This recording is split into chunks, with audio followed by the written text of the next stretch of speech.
Рада видеть вас на своем канале. Сегодня обещанную тему расскажу вам, какой такой маф мы там собрались делать. В наши работы садовые коррективы внес ливень, град и сильный ветер. Поэтому по необходимости будем сейчас делать арку для нашей лиственницы. Штамбовой, как ни удивительно. Все расскажу. Приветствую всех еще раз. У нас такой ветрюган. Я не знаю, слышно меня, не слышно. Сейчас пересмотрю видео. Я вам обещала рассказать про МАФ, который мы делаем. И как вы уже догадались, МАФ – малая архитектурная форма. Мы будем делать конструкцию вот для этой лиственницы, о которой я рассказывала. Год назад у меня есть видео про нее. Можно вот там внизу по ссылочке перейти посмотреть. Из обычной штамбовой, вот ее высота. Вот такая. Сделано вот такое плакучее дерево большое.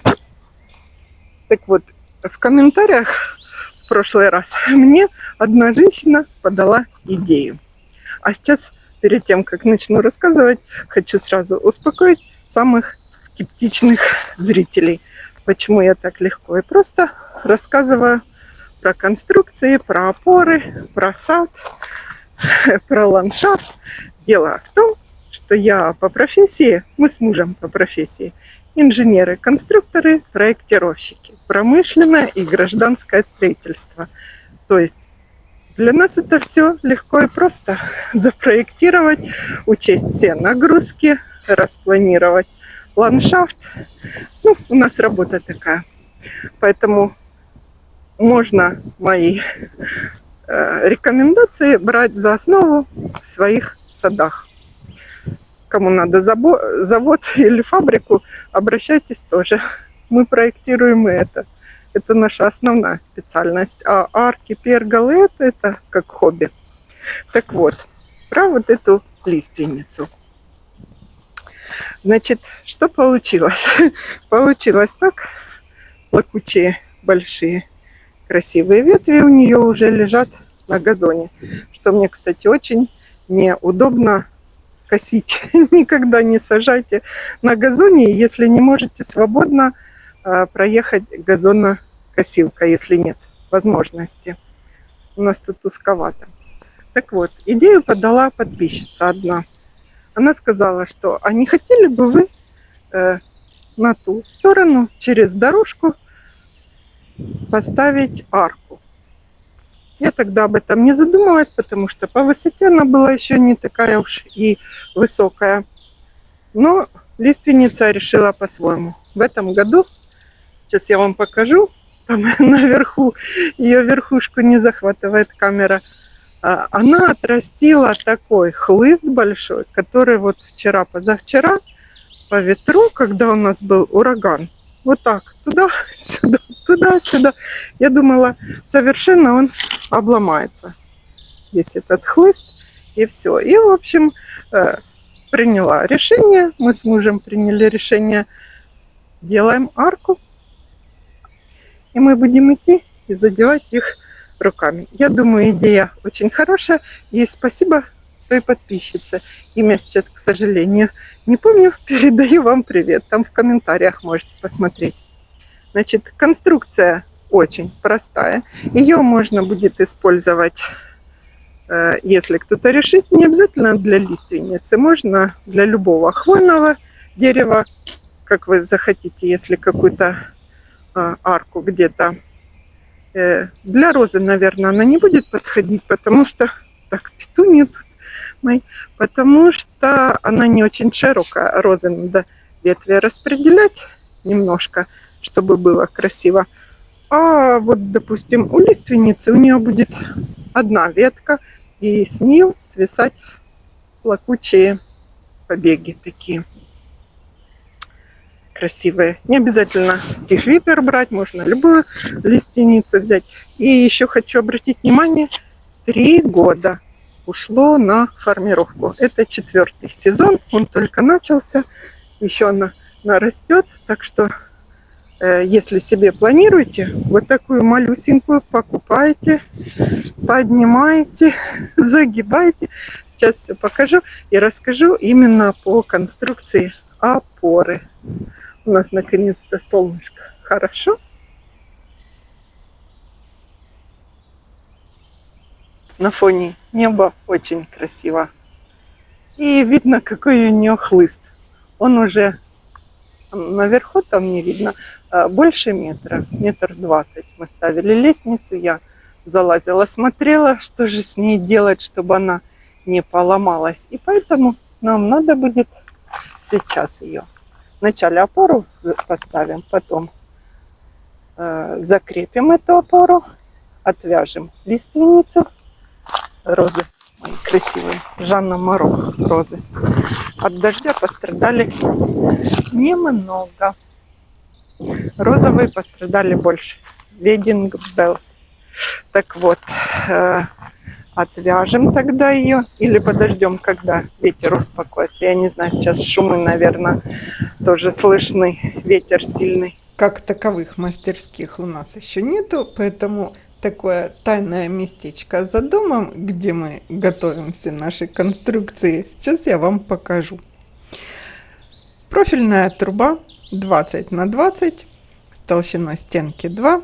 С одной стороны мы навариваем более узкую часть, можно арматурину, длиной где-то полметра, столько, сколько мы будем заглублять. И край срезаем, чтобы он был острый.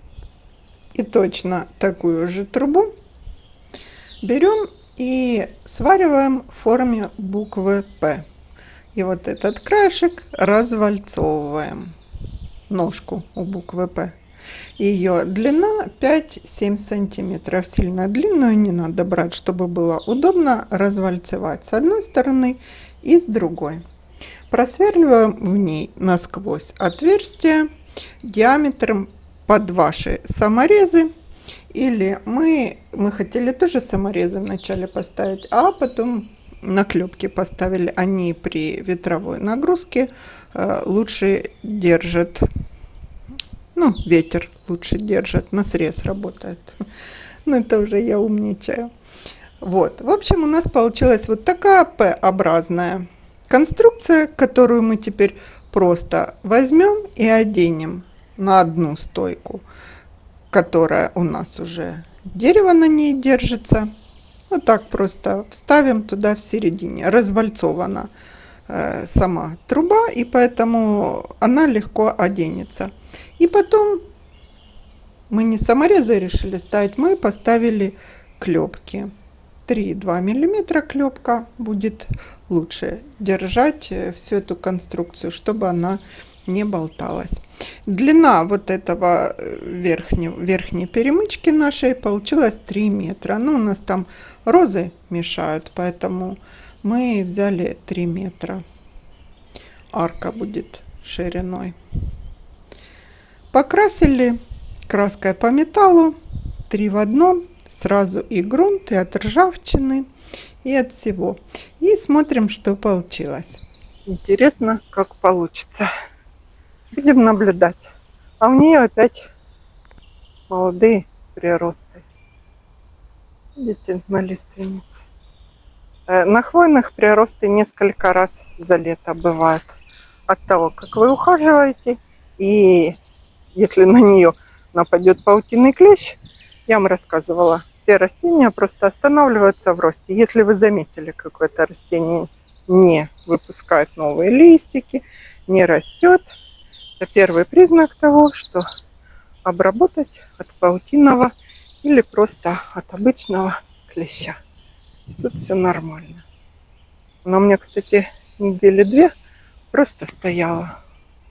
Я не могла понять, почему она не растет. Красавица наша. Сделаем тебе красиво вот эти завязки. Подвязываем эластичные. Ну все, сейчас будем смотреть, что получилось. Мышка. Так, только не спрашивайте меня, что у нас там посреди поляны лежит. Не буду говорить, что это стол для тенниса, который ждет, когда приедут дети и поиграют. А дети не очень-то и хотят приезжать. Убирать тут стол надо. В общем, про нашу арку. Вот так мы закрепили. Сейчас залезу наверх, покажу вам вблизи, как это получилось. На высоте прямо. Видите, одета наша конструкция, еще клепки не поставили. Всю лиственницу я не стала развязывать, а только кусочек где-то полметра. Отвязали мы ее и немножко наискосок закрепила ветви, которые гнулись. Сильно ее не стала поворачивать, чтобы не хрустнула макушка и не получилось, что всю эту конструкцию делали мы ради того, чтобы поломать. Надо сильно пролить, и она немножко привыкнет, и вот эта длинная ветка будет постепенно вдоль нашей длинной трубы идти наверх. Я забыла сказать, что мы еще сделали две ножки таких на специальные магниты, закрепили под прямым углом и приварили к нашей стойке. Они около 20-25 сантиметров упоры в землю короткую сторону, а длинная сторона приварена к стойке. Надо вообще-то 4, но у нас тут бордюр, видите, мешает в розах. Поэтому мы сделаем еще из стального тросика или проволоки тяжи. 2 тяжа и раскрепим ее, чтобы она не сильно вибрировала при ветре по мере того, как будет нарастать ветвь и свисать вниз побеги у нее. Ну, это все уже посмотрим дальше. Постоит она немножко, как при ветровой нагрузке она будет играть. Мне кажется, ей понравилось, потому что та вершина туда-сюда болталась по ветру, и мне прямо жалко ее было.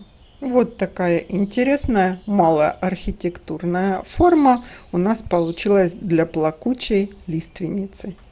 Метр высота ее была, или даже немножко меньше у этой лиственницы, а теперь будет она на арке украшать проход.